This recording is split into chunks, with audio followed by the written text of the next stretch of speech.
कीनी भक्ति सत्य जुग वैसी, जैसी वेद बताई हरि जो।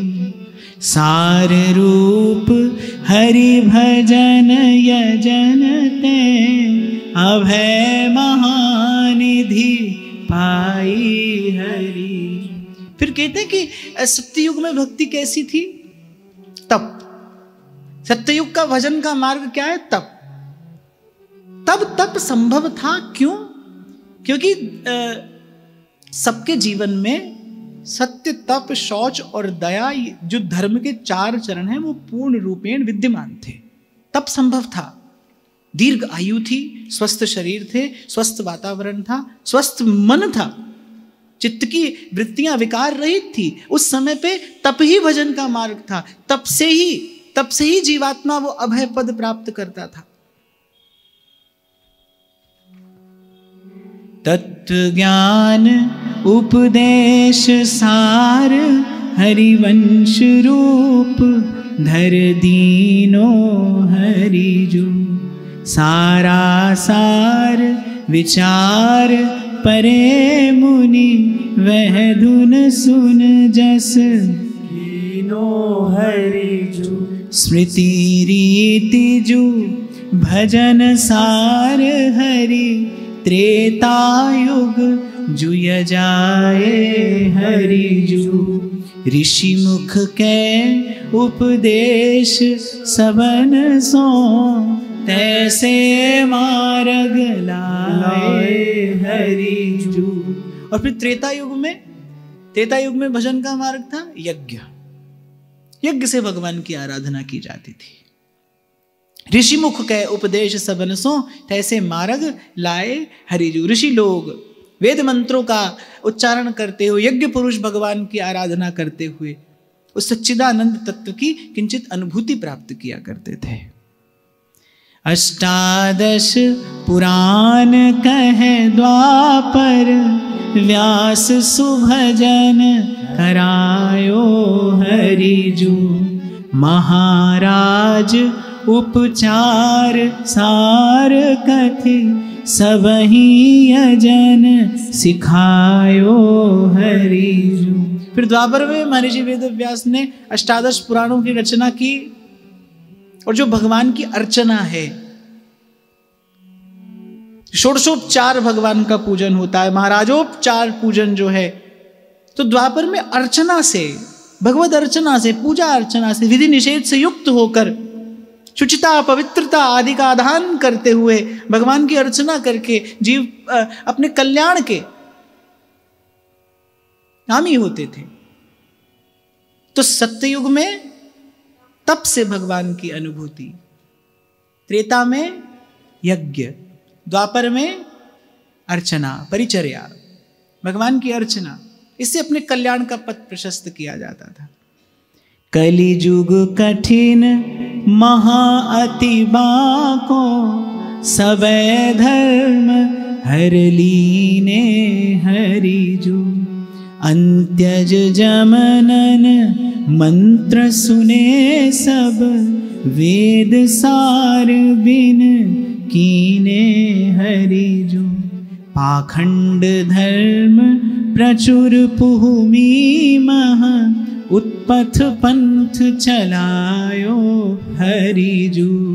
सार रूप हरि भजन गुपति भो, सब जग शिव बोरायो हरि जो। ये 4 पंक्तियां बड़ी महत्वपूर्ण हैं। इन्हें विस्तार की अपेक्षा आप बहुत सावधान होकर इसका श्रवण करिएगा। फिर कहते हैं कलिजुग कठिन महा अति बाको, सवै धर्म हर लीने हरि जो। घोरे कलयुगे प्राप्ते सर्वधर्म विवर्जिते।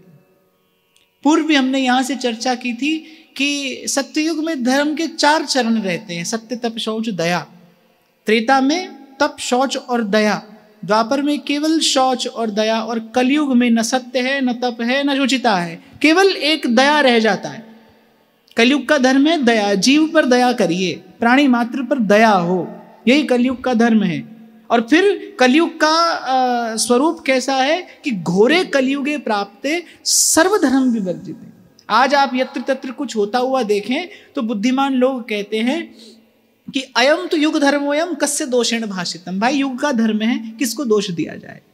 न सत्य है, न शुचिता है, न आचार विचार है, न जप तप है, न संयम है, न साधन है, न इंद्रिय निग्रह है, न आहार की शुद्धि है, न विचार और व्यवहार की शुद्धि है। तो यज्ञ तप ध्यान तो किसी भी प्रकार से सध नहीं सकता। अब मैं देखता हूं कि सीधे ही आप मेडिटेशन करने बैठ जाते हैं। क्या कर रहे हैं? बोले मेडिटेशन कर रहे हैं। बस ऐसे ही कहीं से दौड़कर आए, भीतर बाहर से कहीं आए और बैठ गए। क्या हो रहा है? बोले मेडिटेशन हो रही है। मेडिटेशन को हिंदी में क्या कहते हैं बताइए? ध्यान। और जो अष्टांग योग की पद्धति है उसमें ध्यान से पहले क्या आता है? यम, नियम, आसन, प्राणायाम, प्रत्याहार, धारणा, फिर ध्यान। समाधि से पहले ध्यान है। अब बताइए वो अष्टांग योग में सप्तम सोपान है। आप में से कोई ऐसा है जो नीचे से 7वीं सीढ़ी पर चढ़ सके? प्रयास भी मत करना, चोट लग जाएगी। ऐसा कोशिश नहीं करने की। तो जो ध्यान है सप्तम सोपान है। अब सीधे ही व्यक्ति दौड़ भाग करता हुआ आता है और कहता है क्या कर रहे हैं? ध्यान कर रहे हैं। किसका ध्यान कर रहे हैं खबर नहीं, पर ध्यान कर रहे हैं। अमुक स्थान पर जा रहे हैं, क्या करेंगे? ध्यान करेंगे। तो ऐसे ध्यान नहीं होता है। ध्यान की विधि नहीं है। ध्यान के लिए एक भूमिका की आवश्यकता है। ध्यान के लिए पहले उसकी एक भूमिका बनानी पड़ती है, जो कि आज के युग में, आज के काल में, आज की जीवन शैली को देखते हुए संभव ही नहीं है। योग कैसे साधेंगे? आपका आहार ही शुद्ध नहीं है। आहार शुद्ध आप चाहे भी तो नहीं हो सकता है, क्योंकि जलवायु इतनी प्रदूषित है। आहार शुद्ध कैसे आएगा?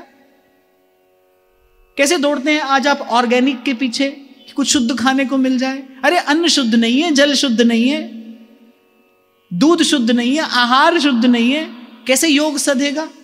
इसीलिए आपको मैं कह रहा था, बहुत बुद्धि मत लगाइए। इन महापुरुषों ने आपके मेरे कल्याण के लिए ये सार पथ बताया है। इसी को ग्रहण करने में आपका हित है। इसीलिए बार बार मैं आपसे कहता हूं, भाई आज के युग में न मैं शुद्ध हूं, न आप शुद्ध हैं, न भूमि शुद्ध है, न आकाश शुद्ध है, न जलवायु शुद्ध है। अगर कुछ शुद्ध है तो केवल हरि का नाम शुद्ध है। बस भगवान का नाम शुद्ध है, उसमें कोई मिलावट नहीं है। तो प्रभु के नाम का आश्रय लीजिए। हरि के नाम भरोसे साधन विधि कछु और न कल जुग। साधन विधि कछु और न कल जुग। निस दिन हरि हरि कहिए, हरि के नाम भरोसे रहिए। हरि के नाम भरोसे रहिए। भगवान की भक्ति के अतिरिक्त, और उसमें भी भगवान नाम के आश्रय के अतिरिक्त कोई यदि किसी विधि में पड़ता है तो उसका अंतिम फल क्या है? उसने केवल समय, शक्ति और ऊर्जा गंवाई है, कुछ और हाथ नहीं आता। खूब प्रयास करके आप देख लीजिए, कौन चुनौती दे सकता है रामचरितमानस के इस वाक्य को कि यही कलिकाल न साधन दूजा, योग यज्ञ जप तप व्रत पूजा। कौन चुनौती देगा?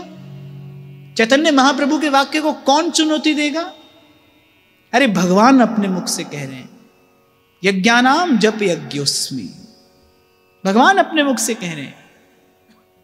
भगवान ने कर्मयोग, ज्ञान योग, उपासना कांड सब कुछ कहा, पर भगवान ने अंतिम पक्षपात तो भक्ति का ही किया। अर्जुन को सब कुछ बताने के बाद अंत में कहा कि नहीं, सब छोड़ और मेरी शरण में आ, अहं त्वा सर्व पापेभ्यो मोक्षयिष्यामि मा शुच। कहा कि नहीं भगवान ने?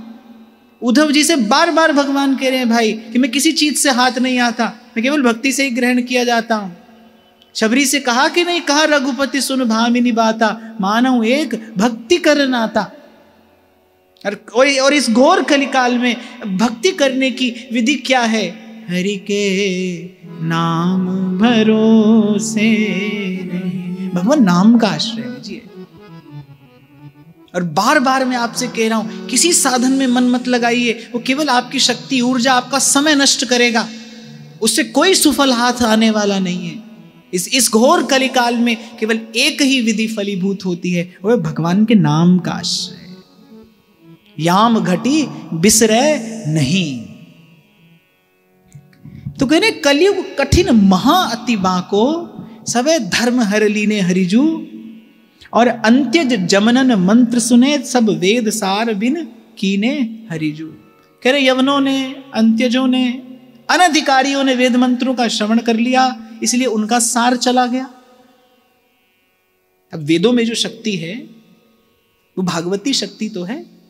जैसे ही अनधिकारी व्यक्ति वहां तक पहुंचे, वेदों के मंत्रों ने अपनी शक्तियों को दुरा लिया। वेद के मंत्र तो जागृत हैं, उनके ऋषियों ने क्या किया, उन मंत्रों की शक्ति को छिपा लिया, दुरा लिया। अब आप रटते रहिए, आप गाते रहिए, पर उससे हाथ आने वाला कुछ नहीं है।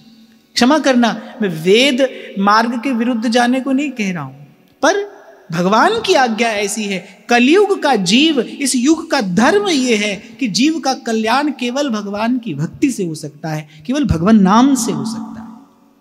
नाम ही हृदय में रूप का प्रकाश करा सकता है, नाम ही जीव को योग्य और पात्र बना सकता है, नाम ही उर अंतर के मल को धो सकता है, नाम ही अविद्या को दूर कर सकता है, नाम ही उर अंतर में विमल ज्ञान का प्रकाश करा सकता है। केवल प्रभु का नाम, हरि को नाम सदा सुखदाई। फिर कहने पाखंड धर्म प्रचुर भूमि मह उत्पत पंथ चलायो हरिजू, सार रूप हरि भजन गुपति, वो सब जग शिव बौरायो हरिजू। देखो श्री चैतन्य महाप्रभु कह रहे हैं नाम नामकारी बहुधा निज सर्वशक्ति, और तत्रार्पिता नियमितः स्मरणे न कालः। अर्थात प्रभु आपने अपनी सारी शक्ति अपने नाम में रख दी है, और उसके जप में कोई विधि, कोई निषेध, कोई देश काल, किसी भी सीमा का आपने निर्धारण नहीं किया है। अर्थात कोई भी कभी भी कहीं भी अशुचि से अशुचि अवस्था में भी हरि नाम जपेगा तो उसे फल मिलेगा। तो भगवान ने यह विचार किया कि अब संसार में तो देवता जैसे लोग भी हैं, असुरों जैसे भी हैं।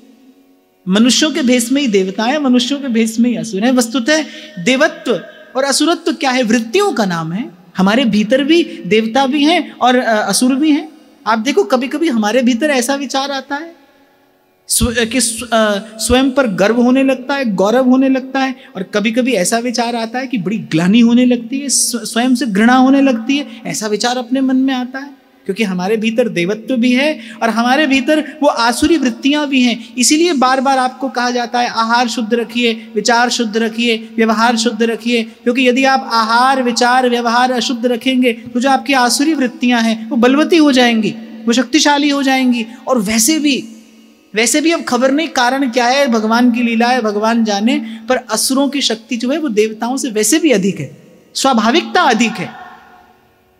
मैं इसका आपको एक छोटा सा उदाहरण देता हूं। आप एक पौधा लगाइए, अब पौधे में फूल आने में कितने दिन लग जाते हैं, पर एक विषाणु होता है, एक संक्रमण होता है, देखो कितनी जल्दी फैल जाता है, पूरे विश्व को अपनी चपेट में ले लेता है।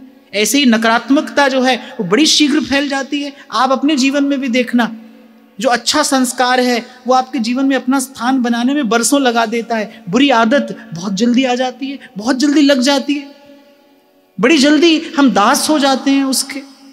तो जो आसुरी वृत्तियां हैं वो वैसे ही स्वाभाविकतया जो है वो दैवी वृत्तियों से अधिक बलवती हैं, और उनको यदि आप आहार देने लगे, उनको यदि आप ईंधन देने लगे, तो वो तो आप पर अपना अधिकार कर लेंगी। ये जो शास्त्र गुरुजन बार बार हमको संयम में रहने के लिए कहते हैं, मर्यादा में रहने के लिए कहते हैं इस समय खाइए, इस समय न खाइए, इस समय देवाराधन करिए, इस समय नाम जप करिए, उसका कारण यही है ताकि हमारे भीतर जो देवत्व है वो प्रबल हो, देवत्व प्रबल हो। हाँ, ये बात दूसरी है, आजकल के लोग इसे पॉजिटिविटी और नेगेटिविटी कहने लगे हैं, पर इसका अर्थ यही है, आपके भीतर कुछ है जो देवत्व जैसा है, जो सात्विक है, पवित्र है, और आप ही के भीतर कुछ है जो आसुरी है, जो नकारात्मक है, जो बड़ा अपवित्र है। अभी आपका निर्णय है, आप किस पक्ष को सबल बना रहे हैं।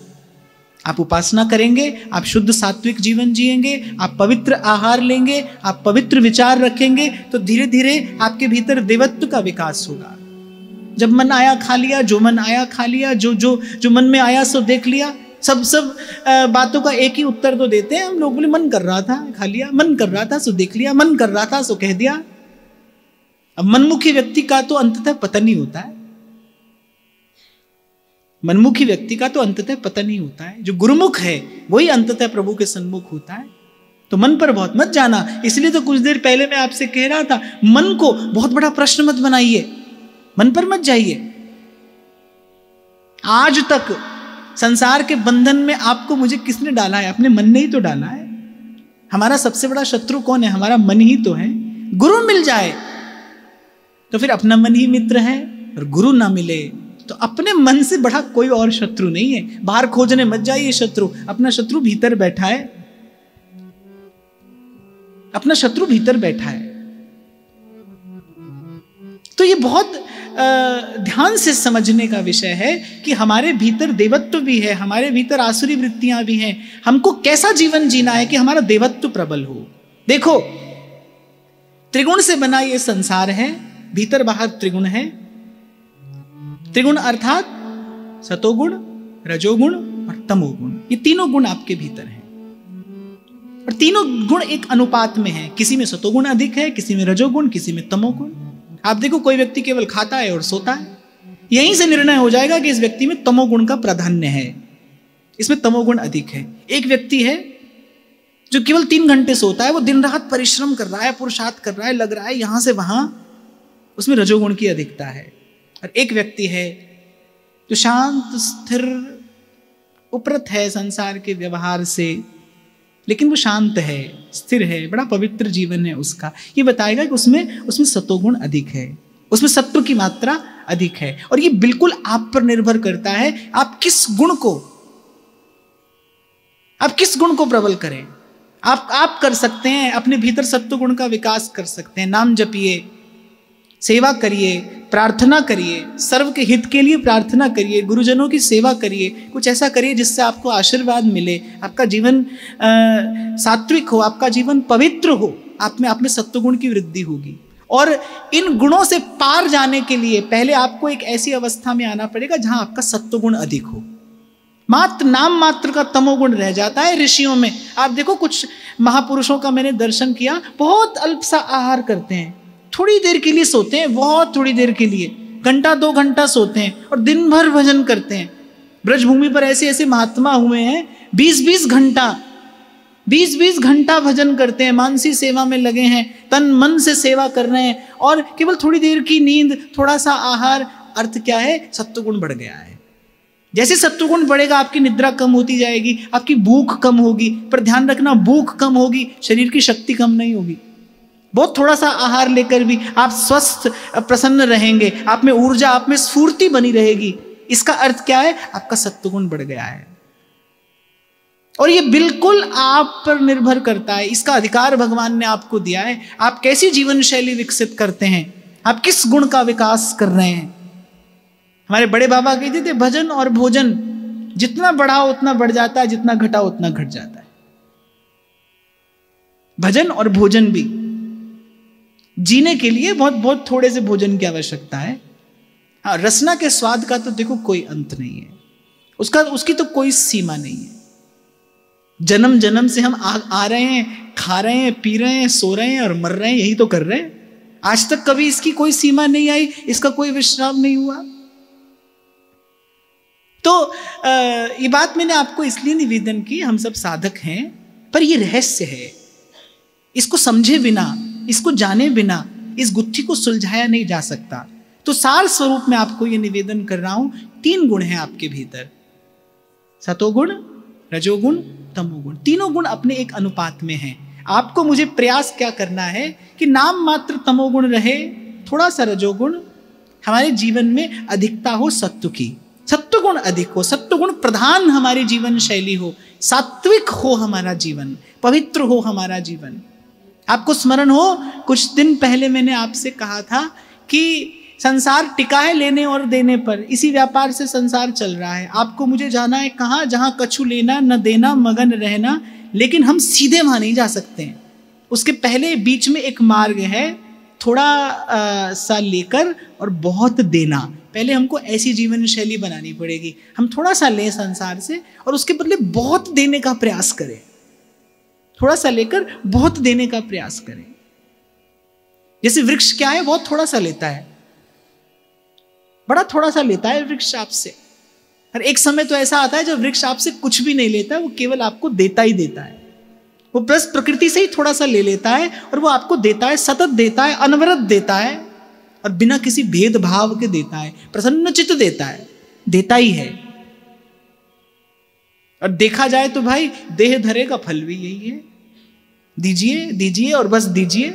और मैं तो आपको बार बार कहता हूं भाई, मेरे विचार से तो सात्विक जीवन की परिभाषा यही है। पहले तो सबसे पहले अपनी आवश्यकता कम करिए, सबसे पहले अपनी आवश्यकता कम करिए और फिर आवश्यकता से भी थोड़ा कम ले लीजिए।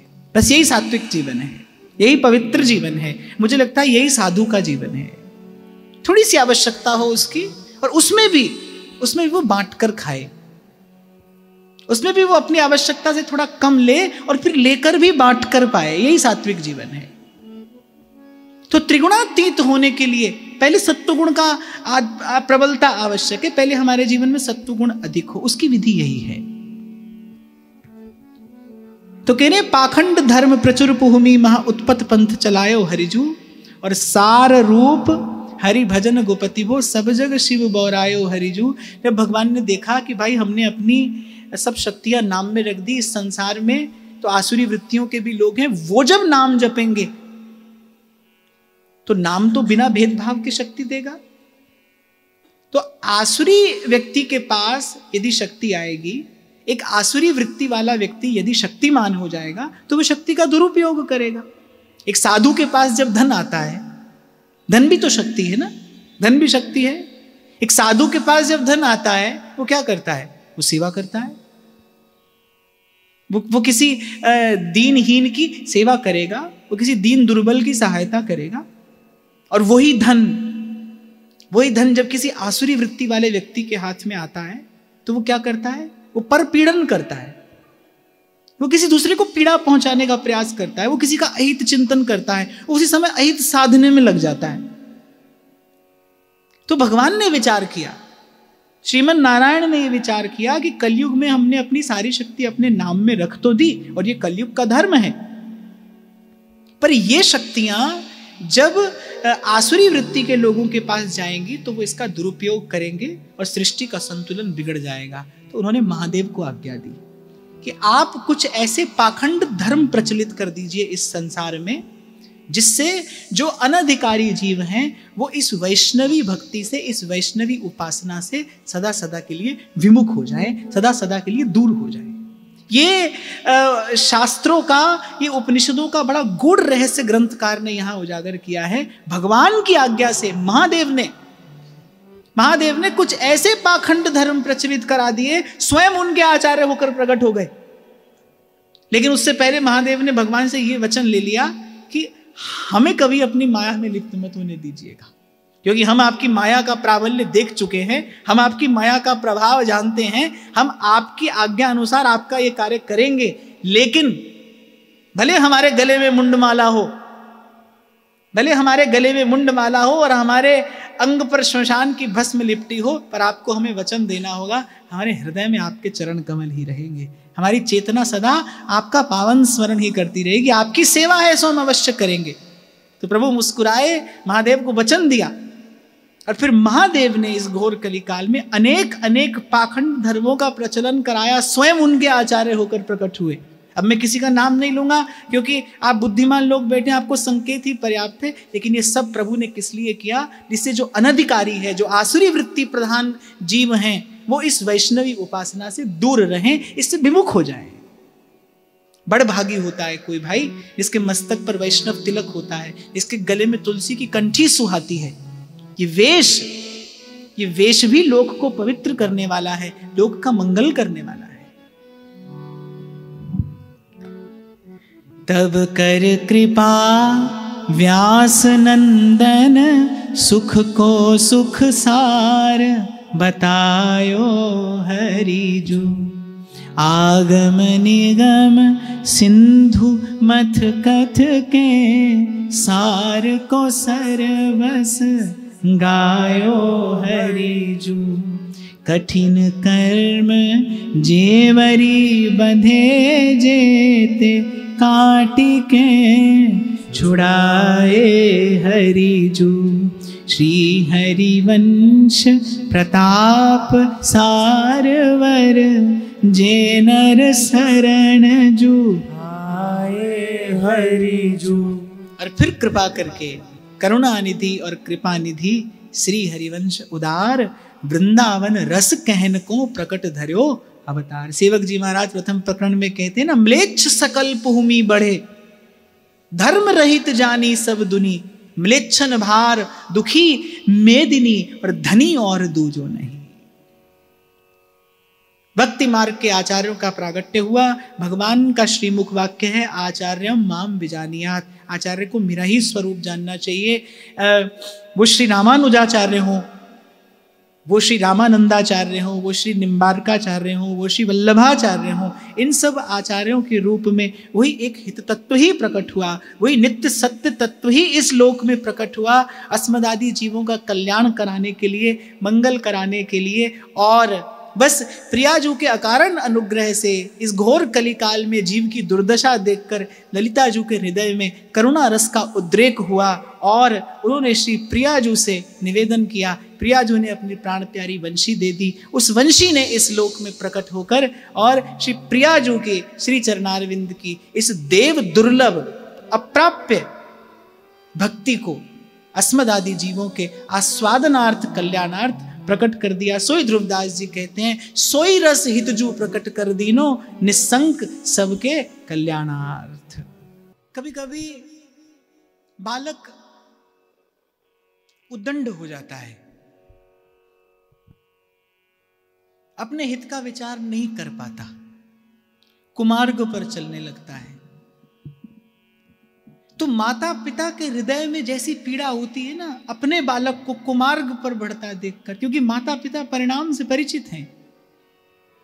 वो बालक उस समय मद में है, वो अपने हित का विचार नहीं कर पा रहा है, पर माता पिता जानते हैं कि ये मार्ग कहां लेकर जाएगा, इसका परिणाम क्या होगा।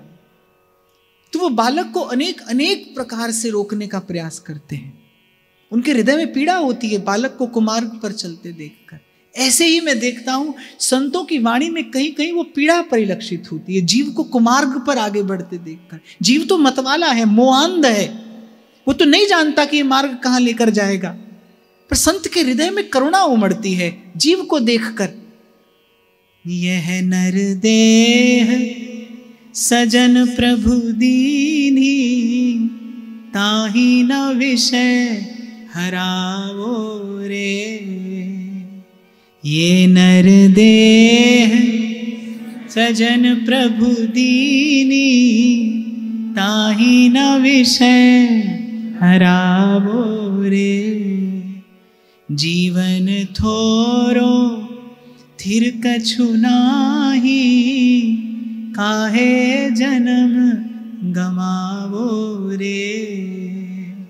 जीवन थोरो थिर कछु नाही, काहे जन्म गवाओ रे।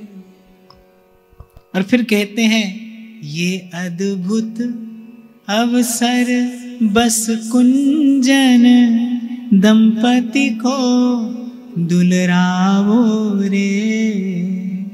यह अद्भुत अवसर बस कुंजन, दंपति को दुलरावो रे।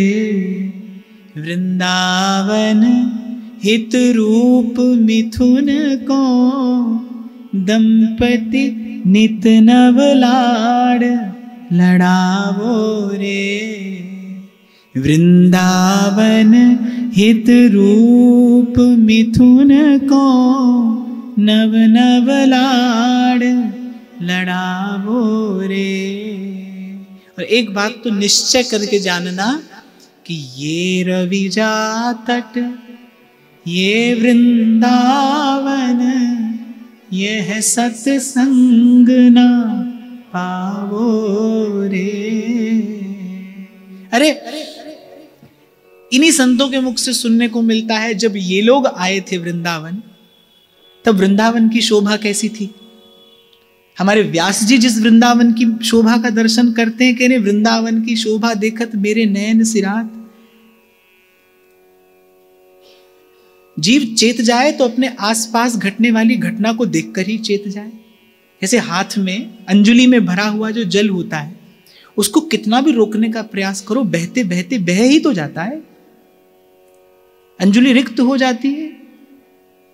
तानसेन गाते हैं अपने एक पद में कि ये जोबन अंजुरी को पानी, समय गए पछताइए।